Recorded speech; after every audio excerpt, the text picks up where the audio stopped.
Muito boa tarde, Brasil. Vamos fugir um pouquinho da política hoje. Vamos falar de um propósito na vida, vamos falar de uma carreira na vida. Em tempos de crise, por exemplo, fica difícil. Você até tem uma carreira a seguir, você tem um propósito à sua frente, mas às vezes as coisas se complicam. E aí, na falta de o que te oferecem, você faz. É lógico, é melhor ter um salário fazendo talvez aquilo que você nem pensou na vida em fazer e ter o salário ao final do mês ou ter o pagamento aprazado, do que você não receber dinheiro nenhum. Melhor do que ter que vender garrafinha de água na esquina, ali perto do semáforo. Nada contra quem faz isso, aliás, eu aplaudo quem tem coragem de fazer isso. Que às vezes você desce de um determinado patamar e a vergonha faz com que você não aceite isso. Vamos falar sobre isso? Eu acho que a gente pode navegar por aí tudo. Eu estou contando com a presença de uma neuropsicóloga. É a primeira vez que eu vejo uma neuropsicóloga. Kelly Rodrigues. Primeiro já explica. Boa tarde, seja bem-vinda. Boa tarde. Explica para mim o que é essa neuropsicóloga. É uma área da psicologia que o entendimento mais para os funcionamentos cognitivos e neurais, né? A gente trabalha com diagnóstico, com psicodiagnóstico, mas também com atendimento clínico da psicologia. Bacana isso, hein? Mas parece que tem pouca gente fazendo o que você faz.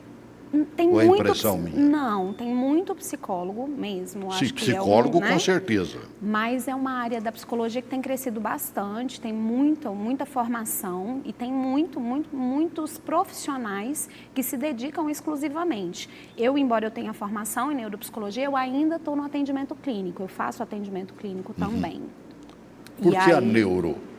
porque ela é uma área que ela estuda o cognitivo, o comportamento da máquina cerebral. Como que ele funciona? Funcionamento, cognição, desenvolvimento, os adoecimentos neurocognitivos e neurofisiológicos. Em tempo de crise você deve ter um bocado de paciente, menina. Temos. Não é? Temos. Eu acabei de fazer, por cheio. exemplo, uma entradazinha aqui, né? Preocupado, evidentemente, com quem está na Rua da Amargura. Sim.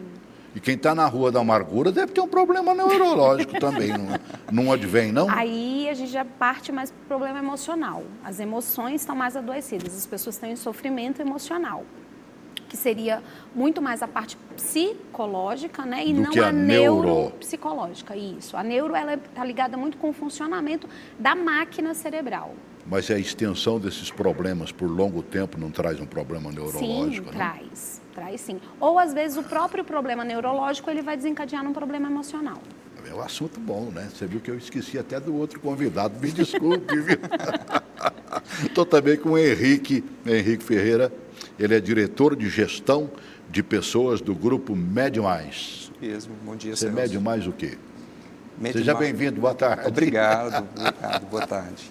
O que é o Mede Mais? Bom, o Mede Mais é uma empresa de urgência e emergências, então nós atuamos aí em 3 frentes de trabalho, urgência e emergências em aeroportos e rodovias, Mais Saúde na Escola, que é um programa voltado a, literalmente, atendimento aos nossos alunos e crianças, Sim. e terceirização do SESMIT, que é Medicina e Segurança do Trabalho, Bacana, hein? Quer dizer, envolvendo saúde. envolvendo saúde, 100%. Maravilha. Né? Então, é tudo que nós acabamos de falar aqui, talvez a neuropsicóloga tenha que mandar enviar para os médicos também, né? A gente trabalha muito em conjunto com a medicina, muito mesmo. Tem Hoje- muita demanda do médico para a neuropsicologia. Sim. Hoje a Mede Mais é um grupo de 450 colaboradores. O nosso corpo ele é basicamente um corpo de área de saúde. Então a gente tem médicos, enfermeiros, técnicos em segurança do trabalho, técnicos em enfermagem, engenheiros do trabalho. Então é um grupo aí que para cuidar da saúde do outro tem que estar bem consigo mesmo para que seja um case de sucesso, né? Mas você está numa área de gestão. Gestão. Nós estamos falando de dificuldades. Aonde é que estaria a dificuldade hoje para quem mergulha na sua área, por exemplo, que é a área específica de saúde? Bom, Celso, a nossa área, a gente tem um quesito que é a formação obrigatória. Então, a gente já tem toda a questão de uma faculdade ou de um curso técnico mínimo obrigatório para que a pessoa consiga ingressar dentro da nossa instituição. Então, aí, para mim, já é a primeira barreira, porque a pessoa precisa ter meios ou bolsas ou formas de conseguir cursar uma faculdade ou um curso técnico. Então, daí a gente já começa entrando dentro de uma das primeiras barreiras, que é a questão da formação propriamente dita. Passada a formação, tem toda a questão da empatia e da humanização, que lidar com saúde é lidar com gente. Entendo. E gente, a gente sabe da particularidade, das singularidades, literalmente, que o ser humano possui. Como é que você analisa a questão propósito? Bom, o propósito, eu acho que ele é uma mola propulsora, né? A gente, quando acorda de manhã, a gente precisa ter um propósito para aquele dia, e um propósito para o ano, e um propósito para a vida. E eu acho que a pessoa ter e saber qual é o propósito dela faz ela alinhar as tomadas de decisões. Por exemplo, eu vou escolher esse trabalho, eu vou escolher esse curso técnico em função de que propósito da minha vida, ou um propósito maior, né, de contribuir com a humanidade, enfim. Eu acho que o propósito ele vai direcionar muitas das nossas escolhas. Então, quanto mais próximo eu estou de saber qual é o meu propósito, mais alinhadas vão ser as decisões que eu vou tomar na vida, sejam elas quais forem, do curso, da formação, da carreira, se eu vou ou não aceitar um emprego, porque aquilo tem ou não a ver com o meu propósito pessoal. A gente não começa no tropeço do propósito. Você pergunta para a criança, o que você vai ser quando crescer? Isto. Aí ela, eu vou ser médico, Isto. eu vou ser enfermeiro, né? Eu vou ser psicólogo. Se ela tiver conhecimento já dessa área. Eu com 6 anos já dizia que queria. Né? Mas às vezes pega um caminho errado, tenta faculdade naquilo ali e acaba passando no outro, né? Porque você tem aquela segunda opção. Mas aí tem uma diferença, sonho e propósito. O sonho, ele pode se alinhar ao propósito, ou não. Eu posso ter um alinhamento do sonho, eu sonho ser médico, mas aí eu vejo que eu não tenho muita afinidade com sangue, com a área da saúde, com pessoas. Eu até tenho sonho, mas não é o meu propósito, porque aquilo não se alinha, eu não gosto muito da demanda que me é oferecida. Então, como que eu vou dizer que isso é o meu propósito se não atende ao meu fazer, do que eu gosto de fazer? Porque as coisas precisam andar juntas. Pois não, E corroborando... pode entrar, olha, não precisa nem, fique tranquilo. E aí, corroborando um pouco, Celso, com o que a Kelly está dizendo, esse é o nosso grande desafio na área de gestão de pessoas. É conseguir encontrar os propósitos das pessoas alinhados ao que eu tenho para ofertá-la quanto cargo, quanto função. Então, é onde a gente tem completamente esse link voltado a propósito pessoal com um propósito de carreira. Porque aí a gente vai ter os famosos talentos. O talento acontece quando eu consigo alinhar propósito de vida com a carreira ou o cargo que a pessoa quer. Tenho quase certeza que é muito difícil encontrar alguém que não tem um propósito e assumir o que você oferece a ele e prosseguir. Não é assim, não? Exatamente. E aí onde a gente tem essa rotatividade, que é o famoso turnover, então o turnover nas instituições acontece, obviamente, que por uma série de fatores, mas um dos principais fatores é esse desalinhamento. O desalinhamento da pessoa com os valores da instituição, porque cada empresa tem um cerne, cada empresa tem um DNA. E eu preciso saber, poxa, o DNA que essa empresa A possui, ele vai ao encontro do meu contexto quanto pessoa, quanto profissional, quanto indivíduo? Então, esse é o primeiro ponto para que dê certo. E depois, a função que eu vou exercer, ela está de acordo com o meu propósito ou o que eu quero para a minha vida? Isso. E eu acho que uma coisa precisa, a pessoa quando ela toma decisão, ela precisa fazer um alinhamento, né? Essa empresa tem isso para me oferecer, tem um cargo e um salário, mas como que isso aqui que ela está me oferecendo serve àquilo tudo que eu trago de história de vida, o que me antecede, o que eu sonhei, o que eu programei, o que eu estudei, e aí quando as duas coisas alinham para eu poder seguir e utilizar dessa oportunidade da empresa com aquilo que eu sei fazer para realmente atingir um propósito de contribuir. Será que todo mundo tem propósito? Você está dizendo, é pelo que eu estou percebendo, não, todo mundo está seguindo um propósito. Olha... Tem hora que a gente pisa no freio, eu acho que fica meio sem propósito, se é que os tem, né?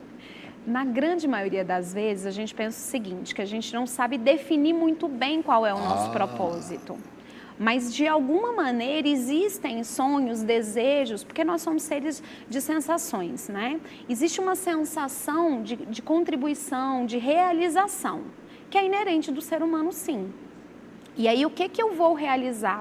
E aí, a gente vai nas pesquisas, o que eu tenho talento, o que eu gosto, o que me dá prazer e o que eu realmente sou demandado porque eu faço bem.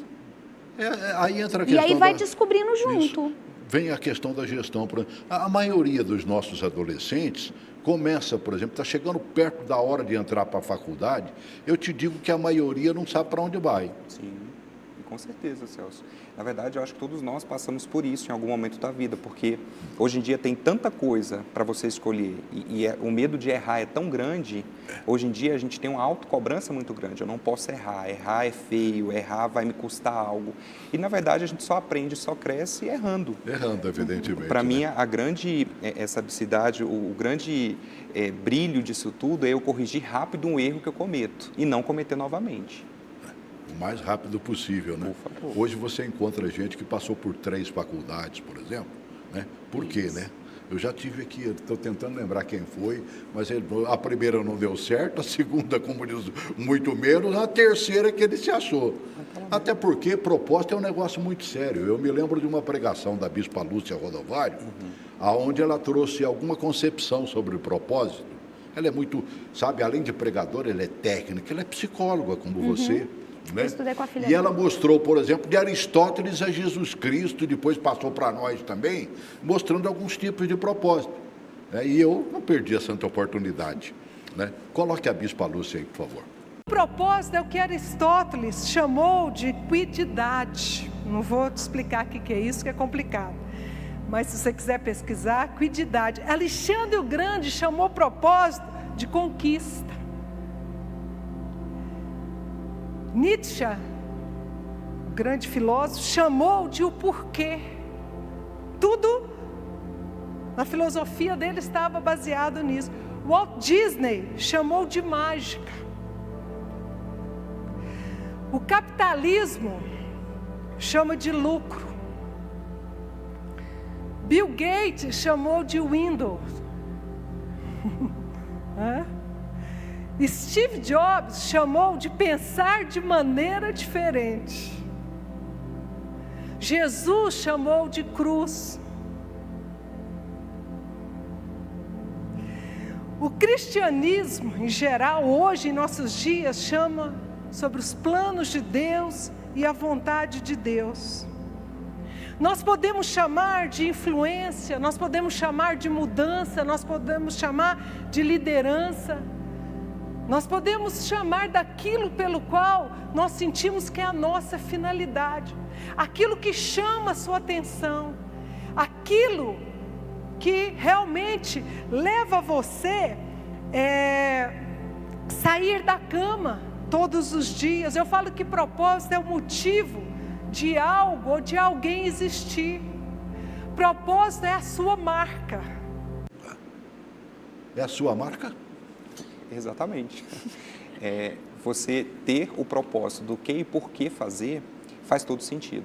Hoje, eu particularmente costumo dizer, o meu propósito de vida, porque não adianta a gente, por mais que a gente tenha muito esse conceito de vida pessoal e vida profissional, nós somos um indivíduo único, a Kelly diz até melhor sobre, e a gente vou para casa, eu levo os problemas de casa para o trabalho, do trabalho para casa, enfim.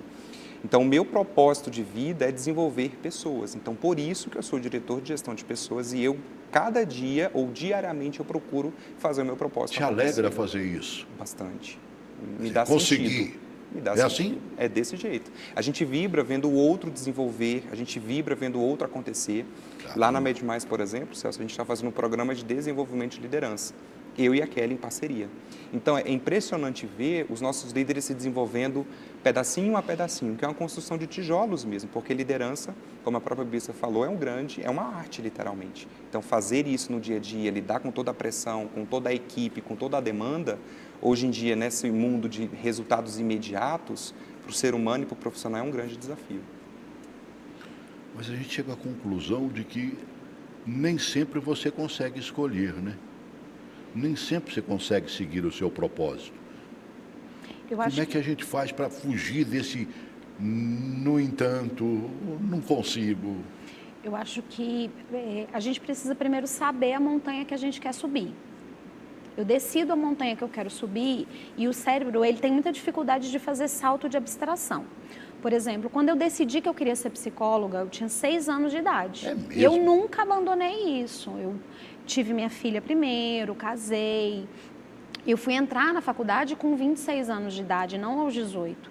Então, de certo modo, eu meio que, mesmo sabendo que eu queria ser psicóloga, fiz outra faculdade antes porque não tinha condição de fazer psicologia. Quando eu decidi, e eu já sabendo que eu queria a psicologia. Então, todas as decisões, eu aceitava um emprego ou a mudança de curso no meio do caminho, foi, eu quero subir essa montanha. Só que o cérebro, como ele tem dificuldade de fazer salto de abstração, o que ele faz? Você precisa fatiar o propósito, dizer assim, bom, eu preciso primeiro ter grana para poder pagar o curso que é caro, ou estudar para passar na UNB. Então, eu começo a fatiar essa montanha e o cérebro entende que é capaz. Então, não é só não ter noção, primeiro eu falar assim, bom, eu quero chegar em algum lugar. Quais os saltos, quais os degraus eu vou precisar para poder alinhar, para de fato eu chegar no topo dessa montanha? Porque o cérebro ele tem dificuldade de se ver lá em cima, mas ele consegue ver os passos. E aí, o que nós precisamos educar os jovens, os adolescentes? Essa consciência de o que ele pode fazer para atingir esse sonho. Porque, por exemplo, se você tem um sonho de ser médico, você precisa encontrar formas de atingir isso. E as decisões e os alinhamentos vão em favor, para contribuir para que você realize não só o sonho, mas que esse sonho seja uma entrega com propósito. Faz sentido? Eu fico pensando, por exemplo, de 6 anos de idade você disse que queria ser psicólogo. Sim. Já estava na Não fazia ideia do que era, mas Aí eu queria. Aí você busca um caminho ou outro para depois chegar na psicologia. Sim. Não foi um tropeço? Bom, eu acho que ele foi um desvio de percurso. O tropeço é quando você tropeça e para. O que você fez antes? Antes eu casei, Sim. Construí minha família, aí consegui um emprego para poder conseguir pagar a faculdade, mas tudo estava alinhado para um dia eu chegar. Outra faculdade. Porque isso, mas aí mesmo essa outra faculdade tinha alinhamento com a psicologia, que eu fiz gestão de pessoas. Entende? Tem tudo a tinha ver. Um alinhamento, falava você alguma coisa dentro. Daqui a pouquinho ele vai chegar à conclusão de que falta psicologia para ele. Não é? A gestão não é exatamente isso? Sim. Você tem que entender bem as pessoas e até para descobrir meio que antecipadamente se ela está no caminho certo. Sim. E fazer essa leitura, né? Assim, na verdade, a área de gestão de pessoas, eu costumo dizer que é um universo gigante de possibilidades, porque a gente lida com pessoas de fato. Agora, uma fala da Kelly que eu acho muito interessante é o que todo mundo vive isso, Celso, pelo menos eu acredito que você não querer chegar num todo, porque às vezes a frustração maior ela vem porque eu quero ser um diretor. Só que para eu virar um diretor, eu tenho que ser primeiro um estagiário que sabe. Eu tenho que ser um estagiário, virar um auxiliar, virar um assistente, um analista, um supervisor, coordenador, gerente e diretor. Construindo isso. É uma construção diária e isso para qualquer esfera da vida. E às vezes a pessoa já quer dar um salto muito maior do que as pernas no que tange competência, conhecimento, habilidades possuem de fato. Mas nem sempre todo mundo sabe escolher o seu futuro, né? Sim. E deve-se chegar à conclusão de que só você pode escolher seu futuro. Com certeza. Não é o palpite do outro, ou da parentela, da família, né? É o pai que é médico querendo que o filho seja médico.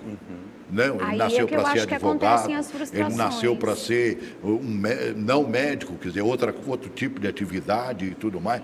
Aí né? Começam as frustrações, né? Do tenho que agradar o meu pai, eu tenho que agradar a minha família, mas eu quero fazer outra coisa. Então, como a gente não tem uma cultura de desenvolvimento emocional, as famílias não conversam sobre isso, sobre os reais sentimentos e expectativas que tem com relação a esses filhos. E aí não tem alinhamento de acolher e apoiar. Sim. Isso é importante. Eu estava vendo um vídeo do Davidson Pedrosa, ele fala, só você pode escolher seu futuro. Será? Coloca o Davidson aí para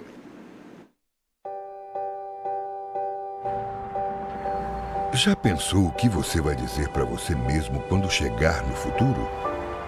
Será que vai gostar do resultado da vida que planejou? Será que vai ficar feliz com o que conquistou? A vida é feita de escolhas, e elas podem determinar como vai ser o seu amanhã. Por isso, é tão importante pensar em tudo que faz. Um caminho errado pode levar você a um destino obscuro e muitas vezes sem volta. E nessa caminhada, cada escolha importa. É preciso saber escolher a profissão certa, os amigos certos. É preciso saber quem serão seus mestres, os seus mentores e, claro, quem vai dividir a vida com você o tempo todo. Alguma vez você já traçou os seus objetivos, as suas metas, os seus sonhos? Esteja preparado para o acerto final com você mesmo. Esteja pronto para se olhar no espelho e dizer: eu venci. Caso contrário, terá que se contentar com o futuro que o destino escolheu para você. Não se deixe levar pela sorte ou pela simples intuição do que pode dar certo. Faça dar certo. Não deixe que as suas escolhas coloquem pontos onde deveriam ter apenas vírgulas. Ninguém pode cobrar mais de você do que você mesmo. É você o grande chefe da sua vida, do seu futuro. Portanto, é quem sabe quando deve melhorar ou fazer um upgrade. Se demita da mesmice, da preguiça, da má vontade, dos erros. Se valorize, se elogie, se critique. Faça isso, ou alguém irá fazer por você. A sua imagem amanhã é o que você fez ontem. E lembre-se, cada ruga criada ao longo da sua vida pode significar uma conquista ou uma derrota. Mas isso, só você pode escolher. Primeira vez que eu vejo o rosto do Davidson, né? Bonitão, cara, né? Além com esse vozeirão danado e ele fala o que é certo, não fala não? É bem isso, é ser o dono, estar no centro e já de jovem, né, ser orientado para isso, escolha as suas decisões e os pais fazerem esse papel de apoiadores. E quando a gente bate no caminho errado, o que acontece? Então, eu acho que nunca é tarde para refazer a rota. E hoje em dia está sendo algo muito comum em acontecer. As pessoas elas iniciam por um caminho ou por uma carreira e se deparam que aquilo ali não desperta motivação, não é o que de fato elas querem fazer. E não é feio refazer a rota. E hoje em dia, a cada dia que passa, a carreira é sua. Não adianta terceirizar a responsabilidade. Uma coisa que a gente vivencia muito na área de gestão de pessoas é o colaborador querer terceirizar isso para o líder ou para o RH ou para qualquer outra pessoa que o crescimento dele não acontece porque alguém não dá uma oportunidade. Obviamente que há um casamento entre empenho, entregas e dedicação versus oportunidades que aparecem dentro da instituição, mas a pessoa precisa assumir esse protagonismo. Você diria, como psicóloga, que quando você acerta no propósito, a vida passa a ser mais suportável? Ela é mais gostosa, ela é mais divertida, porque quando você acorda e faz aquilo que você sente que você faz bem, que é o seu melhor, a vida fica muito mais colorida. Eu estou te perguntando isso. Em outro vídeo da Bispa Lúcia Rodovalho, ela... Né, até um videozinho bem mais antigo, vai ver até pela diferença dela no vídeo, né? Ela fala exatamente isso. Bom, vamos ouvir, você me permite mais um minutinho? Coloca esse outro vídeo aí da Bispa. E quando você descobre o que dá sentido à sua vida, e nós aqui temos descoberto que Jesus é o único que dá sentido à nossa vida. Amém, queridos? Quanto mais rápido nós descobrimos isso, mais a sua vida faz sentido. Esse dia eu li algo muito forte num livro que um pastor americano escreveu. Ele diz que quando a sua vida faz sentido, você pode suportar quase tudo. Sabia? Você pode suportar todas as situações difíceis que sobrevêm sobre você, porque você sabe que sua vida tem propósito e que aquilo que você está passando, Deus tem um propósito maior por trás. Muitas vezes as pessoas te criticam. Esse crente é muito otimista. Glória a Deus, somos mesmo. Amém? O crente, o cristão, consegue ver na desgraça uma luz. Ele consegue ver numa crise a solução. Não é que a gente não sente, não é que a gente não chora, não é que a gente muitas vezes fica até meio emburrado com Deus, né? Não devia ficar, mas nós somos humanos, né? Ah, Deus, por que você não me deu isso? Por que o Senhor deu para fulano? Por que você fez isso e não fez comigo? E às vezes a gente fica meio emburrado, mas quando nós temos esse senso de propósito, querido, a vida se torna mais suportável. A vida se torna suportável. Os valores nossos. Eu me lembrei agora do Gaspareto, psicólogo, Gaspareto, né, que o Papai do Céu até levou algum tempo atrás. Mas ele não li dos livros dele de autoajuda, né, o tal do livro de autoajuda. Ele dizia ali, por exemplo, que eles falam, sabe por que os crentes conseguem o que querem? Porque eles insistem e persistem, né? E é verdade. A gente vê o crente, por exemplo, ele ficou, Papai do Céu, estou te pedindo, você esqueceu de mim, olha lá, né? Quer dizer, eu acho que isso funciona, não funciona, não? Porque... A persistência, o querer. Porque só o querer, ele não vai mover, precisa haver ação. Ah, claro. Ação, se sentar também, ficar esperando cair do céu, mas a ação... cai na piada do Tom Cavalcante, né? Papai do Céu disse, você não vai morrer de jeito nenhum, eu estou contigo. Aí o cara na enchente falou, não, veio o barco, não, Papai do Céu vai me salvar. Veio no helicóptero, não, Papai do Céu vai me salvar. Aí, resultado, ele morreu, chegou no céu. O senhor falou que eu... Mas eu te mandei ajuda umas 3 ou 4 vezes, você não aceitou nenhuma, cara. Isso, a ação, ela é resultado de persistência. Você não vai ser em uma ação que você vai chegar no topo da montanha. Então, as ações persistentes e consistentes, mesmo que precise haver um ajuste de rota, mesmo que você precise haver no caminho rotas alternativas, mas a montanha, ela está clara. O ajuste vai ser necessário, tanto estrutural, cognitivo, emocional, porque ao longo da vida eu vou precisar me ajustar emocionalmente, com questão que foi o que eu precisei fazer, eu precisei encontrar um trabalho que me permitisse pagar pelo meu curso. Então, os ajustes de rota, eles são feitos, mas através da ação. Então, uma ação persistente e consistente vai te levar naquilo que você deseja. Mas aí tem a montanha também, que é super geleira, né? E o cara escolhe o dia errado para subir, né?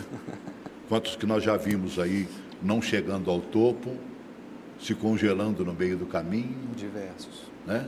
Eu lembrei daquela do Tom Cavalcante, vou me lembrar de outra que eu li também, só Deus sabe onde, né? O cidadão subiu e estava descendo e aí não aguentava mais. Aí orou o Papai do Céu, ele ouviu uma voz dizendo, solte a corda.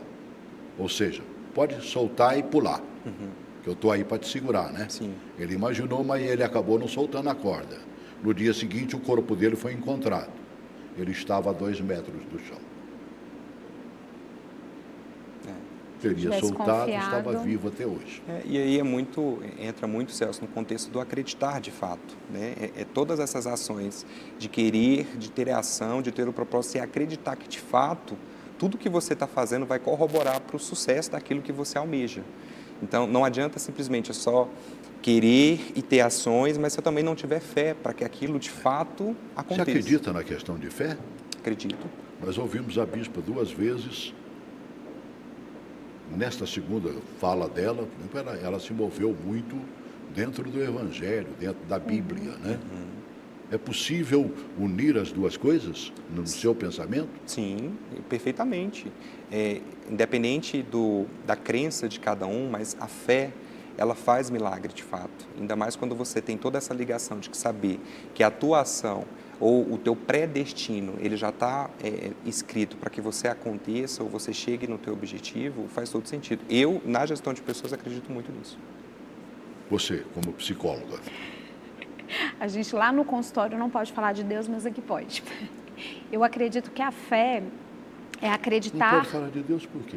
Porque a gente tem que respeitar a crença, a religiosidade, a religiosidade do da cliente, pessoa que está lá. Né? E não a minha. Você recebe um ateu, recebe o à toa, recebe... O ateu é aquele que jura por Deus que é ateu, né? Mas ele jura por Deus, né?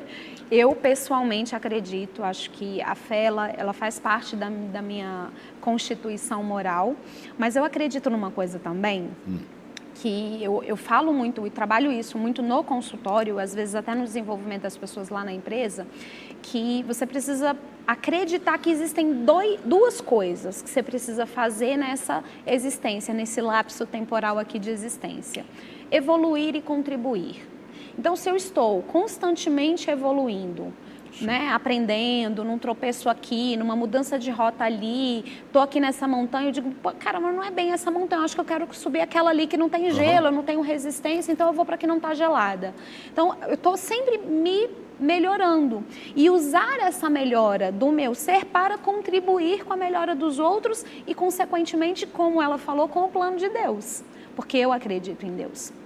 E eu acho que quando a gente tem essas duas constituições muito claras de evoluir e usar esta evolução para contribuir, nós estamos contribuindo com um plano maior, porque eu realmente acredito nisso. Há os desvios. E quando a pessoa se acostuma com os desvios, o que a gente faz com ela? Ela nunca vai chegar no topo da montanha, é claro.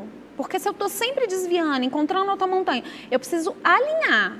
E em alguns momentos eu vou perceber que aquela montanha não necessariamente é a minha, mas que eu preciso encontrar a minha montanha. Se eu todo dia estou mudando de rota, estou mudando de percurso, eu não vou chegar a lugar nenhum. Sim. Acontece lá, por exemplo, na sua gestão? Sim, Celso, para além disso, eu vejo muito essa questão de ficar desviando muito como se vitimizar demais. Aí é onde entra o protagonismo. Não só na carreira, quanto na profissão, na vida. A gente precisa assumir o protagonismo da nossa história, o protagonismo da nossa vida.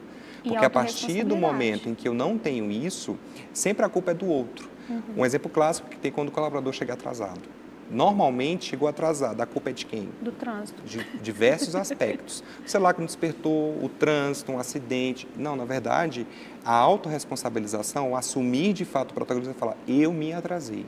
O porquê eu me atrasei, aí é outra coisa, mas eu me atrasei. É assumir isso de fato como autorresponsabilidade, porque a responsabilidade é sua das suas ações. E desviar demais nunca vai fazer com que você, de fato, alcance o teu objetivo maior. Agora, tem pessoas corajosas e aquelas que, por exemplo, eu no começo do programa eu falei de vender a água no semáforo, né? Tem gente que não faria isso jamais na vida. Exatamente. Mas quando você tem um alinhamento de propósito, até vender água no semáforo é a ação que vai te ajudar a chegar onde você decidiu.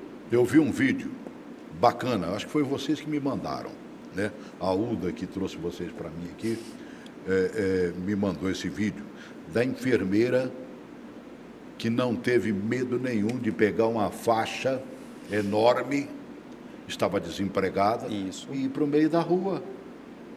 E acabou conseguindo emprego, menino. Coloca assim, é o último vídeo aí, o número 5. Coloca para mim. O anúncio é, na verdade, um pedido desesperado por emprego.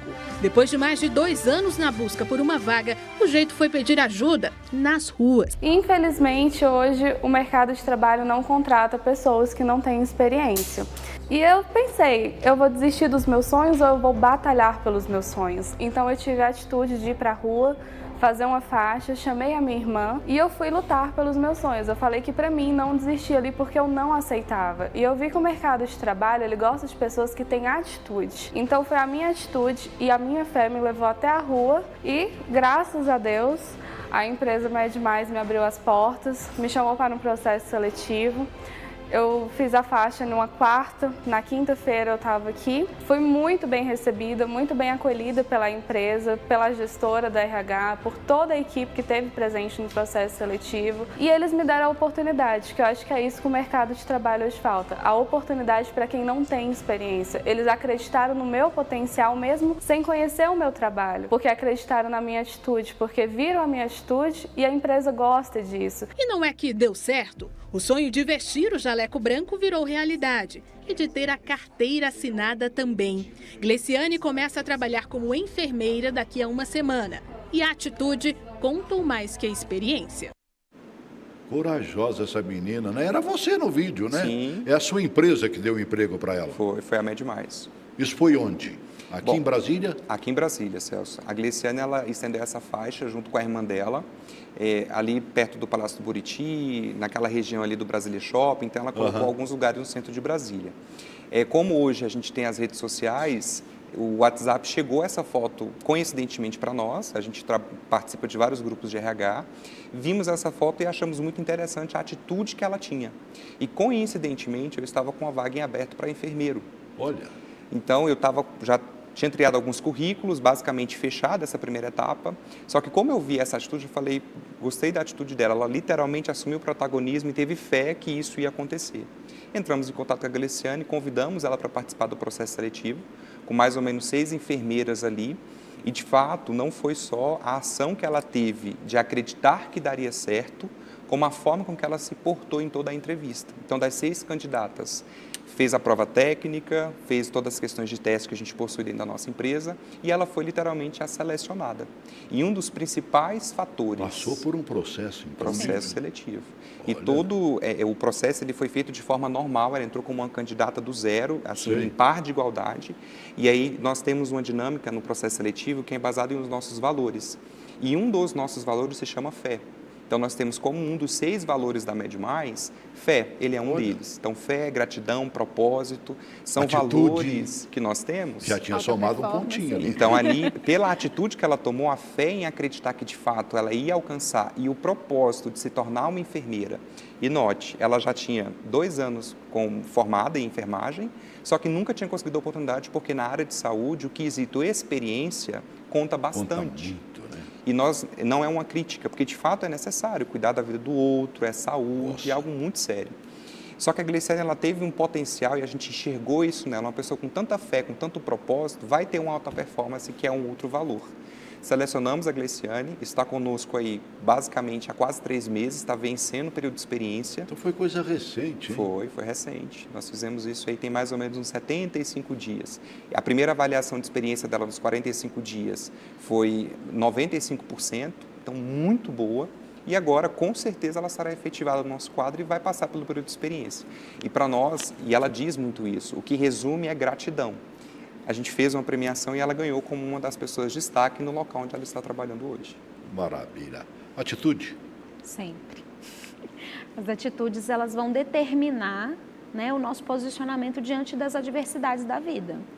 Então, ter uma atitude positiva, ter uma atitude de fé, uma atitude de gratidão, porque só falar no discurso é muito fácil, eu tenho fé, mas ter uma atitude, e a atitude dela de botar a faixa, de se candidatar para a vaga, de se expor, é uma atitude de fé e também ela foi premiada porque ela teve uma atitude de gratidão, né, que é corresponder ao que confiaram nela. Então, a atitude, eu acho que ela é fundamental, porque no discurso tudo é muito bonito, mas a gente precisa ver ações. E o que vão levar um conjunto de resultados são as ações, as atitudes para chegar naquela ação determinada que a gente almeja. Persistir. Sempre. Sempre. Sempre. Como eu falei antes, a gente às vezes vai precisar fazer alguns ajustes de rota, mas a persistência, ela precisa ser no sentido de...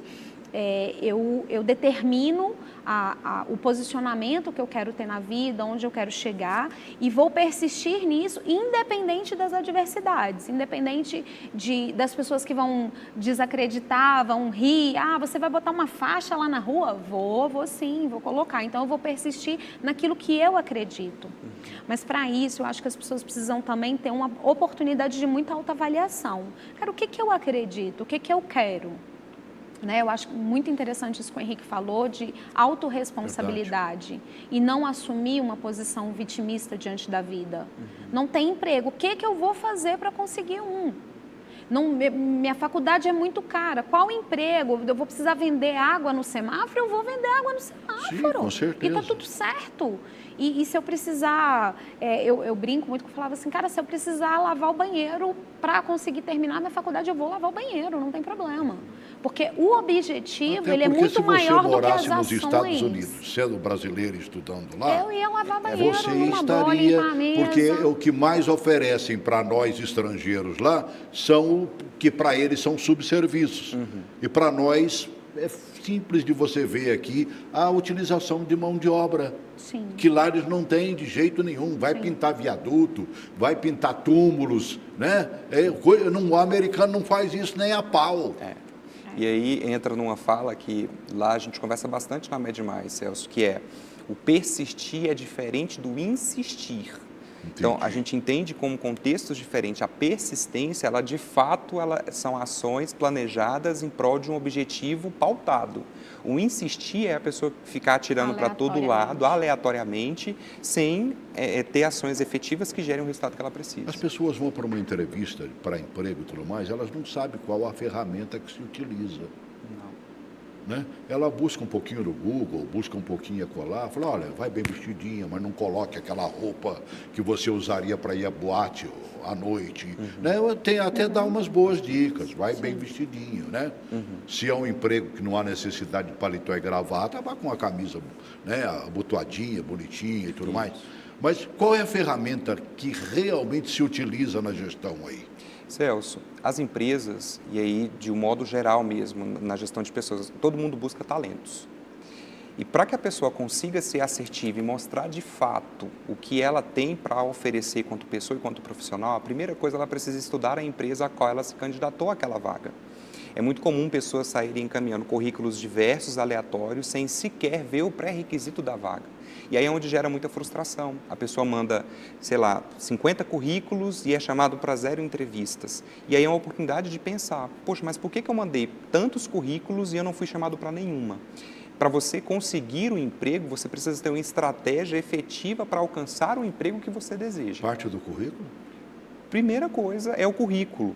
Só, assim, a estruturação que você tem que fazer do currículo, você tem que colocar pontos-chave importantes, sem ficar colocando atividades que são muito flúvias. Não fazer aquele currículo com 35 páginas, muito né? extenso. Umazinha está de bom tamanho. Exatamente, com a síntese das principais funções. A partir do momento que o candidato ele estuda a empresa, ele vai entender de fato o que ela precisa. Então, ele vai colocar, poxa, o que eu já fiz como candidato, Sim. que isso vai agregar naquela empresa. Então, o currículo fica muito mais atrativo, que a nossa porta de entrada inicial é o currículo. É o cara que coloca lá os 35 escolas pelas quais ele passou, né? Quando ele botar, por exemplo, estudei, foi o UNB que você disse? Não, eu fiz Você- universidade particular. Né? Mas coloque qual é o nome da Unip. Unip. Unip. Né? Coloca lá. Então, se você botou que tem lá 3º grau, para que você vai dizer que você passou pelo... No meu tempo era grupo escolar, viu? Né? Grupo escolar, depois ginásio, depois 2º grau, depois... No meu tempo, né, era científico ou clássico, não é mesmo? Não tinha essa história de 2º grau, não. Mas tá bom, vamos seguir em frente, né? Eu acho que a gente tem que deixar um recado que fortaleça as pessoas que ainda estão buscando. Eu fico pensando nessa meninada onde o desemprego campeia. Sim. Você vê que os nossos meninos aí, de ponto de trabalho, já de 16 a 29 anos, 30 anos, é a maior faixa de desemprego do país. Porque ele citou aqui, ó, a enfermeira não tinha o quê? Experiência. Mas se alguém não der os trabalhos para que se faça, como é que ela vai adquirir experiência? Sim. Como é que a gente fala para essa menina? Principalmente uma carreira dessa que precisa de uma instituição. Eu, por exemplo, eu podia montar o meu consultório. O enfermeiro, ele precisa da instituição, ou hospital, ou a empresa, ou alguma instituição que o dê oportunidade. Então, ela precisava estar preparada para a instituição. Então, tem a preparação técnica, mas precisa haver as portas de entrada. Então, eu acho que para essa meninada, eu acho que reconhecer os próprios talentos, né, ser direcionado para reconhecer os próprios talentos, reconhecer o que eles fazem bem, reconhecendo aquilo que eles são demandados para fazer. E, às vezes, a gente percebe muito também os pais ou a família, né, de modo geral, poupando eles de muitos esforços, porque eles não têm tempo de se conhecer, conhecendo o que eles são bons, conhecer o que eles têm talento para poder desenvolver e fazer entregas de valor para a sociedade, para a família ou para eles mesmos. Então, experimentar a vida nesse momento adolescente, que pode contar com o apoio dos pais, que pode contar com o apoio da família, ali, da escola, para experimentar no que eles são bons. E aí eu acho que nesse experimentar eles vão tendo a possibilidade de dizer, nossa, eu faço isso muito bem e gosto, então eu vou investir nisso aqui, porque aqui eu posso ter um retorno satisfatório depois de salário, mas primeiramente um retorno que eu realmente faço uma entrega, porque salário é consequência, ele não pode ser o objetivo. E às vezes o próprio Papai do Céu dá um jeitinho de colocar você no caminho e você não acha que o caminho é aquele, né? Eu gosto muito de lembrar das coisas, né? O meu filho, por exemplo, ele está estagiando em economia. Aí foi para uma grande empresa de elevadores. Sim. Tem um nome complicadíssimo que se eu for falar aqui, eu não consigo, né? Nem estou lembrando de tão complicado que é. Mas é uma grande empresa, né?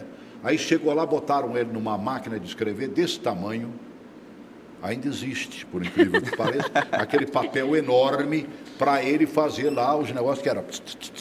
E ele falou, estou detestando isso.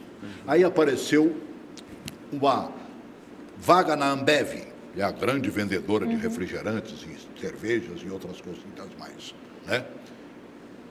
Ele foi fazer um teste. Sabe qual foi o teste? Datilografar. Aquela mesma máquina para fazer o mesmo serviço que ele tinha detestado. É lógico que ele passou. E daí se formou em economia e tudo mais. Hoje presta serviço a grandes empresas aí da área automobilística, graças a Deus. Que bom. Né? Não é bom isso? Celso, e assim, como recrutador, para essa garotada que está buscando essa primeira oportunidade ou que está na faixa do desemprego, hoje em dia as empresas contratam, óbvio que a experiência é um dos pontos. Falar que experiência não conta é levianismo, porque conta sim. Só que, para além disso, a gente procura muito mais comportamento. Pessoas que tenham atitudes, pessoas que tenham valores, pessoas que literalmente entreguem aquilo que se propõem a entregar. Porque a gente pode até contratar por uma experiência, mas só fica quem de fato tem um comportamento e as competências. A vontade de funciona. Funciona bastante, muito. Não adianta o cidadão entrar ali e começar a ficar um negócio meio, né? Eu sou pai que puxa a orelha. Meu filho, eu falei, meu filho, há um propósito, se entregue. Exatamente. Você está estagiando. E nesse momento o propósito é aprender. Né? Nesse momento em que ele entra para um estágio, o que eu posso aprender aqui? E aí o propósito está muito claro, porque a gente fala desse propósito grandão e esquece de lembrar que eu tenho um propósito esse ano, eu tenho um propósito no dia, eu tenho pequenas somas de propósitos que vão acumular para eu poder chegar no meu objetivo. Parar onde está também, né, menina? Você já pensou se você, como psicóloga, ficar só naquilo que você aprendeu lá na faculdade? Não mesmo. Se você não for fazer novos cursos, não buscar outras coisas? E você não vai chegar a lugar nenhum. Exatamente. Ou seja, vai ficar... Ou vou ficar na média. Na média. Da média para baixo. Não vai ter nenhum destaque. E hoje em dia é assim, independente do que se faça, faça muito bem feito. Se você é a pessoa que vai varrer o chão, que é uma profissão extremamente digna, varra o melhor chão que você pode fazer, porque as empresas querem isso, elas querem resultado. E entrega. Wagner Canhedo, das grandes empresas de ônibus de Brasília. Filhos homens. Só meninada, só menino, né? Ele botou os meninos para trabalhar na empresa. Sabe onde é que começaram? Varrendo o chão, segundo passo, lavar peças, para conhecer as peças, depois oficina, e daí foram crescendo.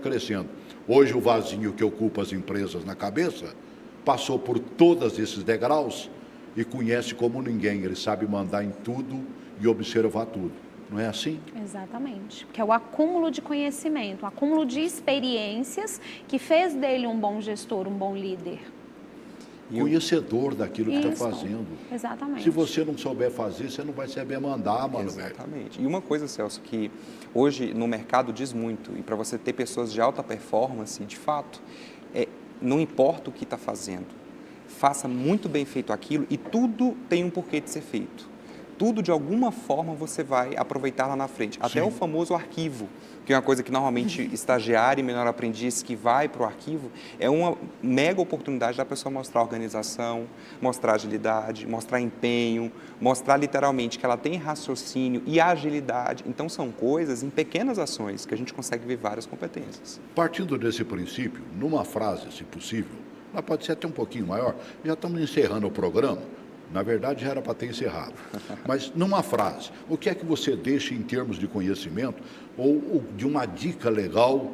Principalmente, eu fico muito preocupado com o desemprego para os nossos meninos e meninas. Por favor. Bom, Celso, a mensagem que eu deixo para esse pessoal que está buscando a primeiro emprego ou que seja uma recolocação no mercado é, de fato, tenha um objetivo do que você quer fazer, estude as empresas para quando você for encaminhar os currículos, para que você não chegue na entrevista sem nem saber de qual empresa se trata ou do que você vai fazer. Então, é uma estratégia. Ser recolocado, conseguir um emprego, você precisa ter uma estratégia de entrevista. E vai muito além de dicas, como você mesmo citou, da roupa, do porte, porque tudo isso faz parte da entrevista. Mas o que, de fato, vai gerar um bom resultado é você ter uma estratégia efetiva de como eu vou me posicionar frente ao meu futuro entrevistador, futura empresa, e o que eu tenho que mostrar para ele que, de fato, eu tenho de melhor. Então, mostre sempre o teu melhor e estude. Então, vá preparado. Entrevista ou passar na entrevista é uma estratégia. Então, tem que ser um estrategista. Arremata. E aí, eu acho que, né, orna muito aqui com o que o Henrique falou, acho que é autoconhecimento.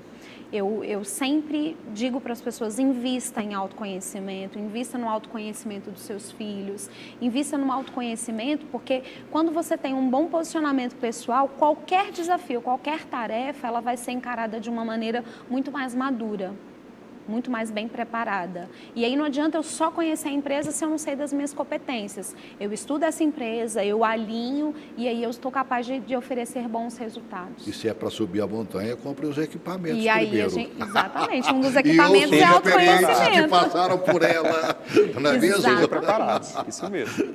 Obrigado por ter vindo, Kelly. Obrigada Obrigado, a você, Celso. Kelly Rodrigues, neuropsicóloga. Isso. Né? Obrigado também ao Henrique Ferreira, diretor de gestão de pessoas, grupo Med Mais. Isso aí. Na área médica, né? A área de saúde. Isso mesmo. Obrigado por ter vindo, obrigada por ter a vindo. você. Há muito mais papo para a gente levar avante aí, né, futuramente, tá bem? Verdade. Com certeza, obrigado. Obrigada. Obrigado. Siga em frente, né? Tem um amigo que dizia, se vai para a entrevista, não vai escangalhado. Eu não sei onde é que... Mas na minha terra fala escangalhado. Quando você não está bem pronto. Essa é que é a verdade. Bem pronto assim, mas bem pronto, sobretudo, aqui, ó. Isso mesmo. Tá? Exatamente. Sabendo o que eles disseram. Vá sabendo o que eles estão propondo para você. Aí você chega lá, o que é que você faz? Serviços gerais. Trocando por miúdo. Faço tudo e não faço nada. Grande abraço.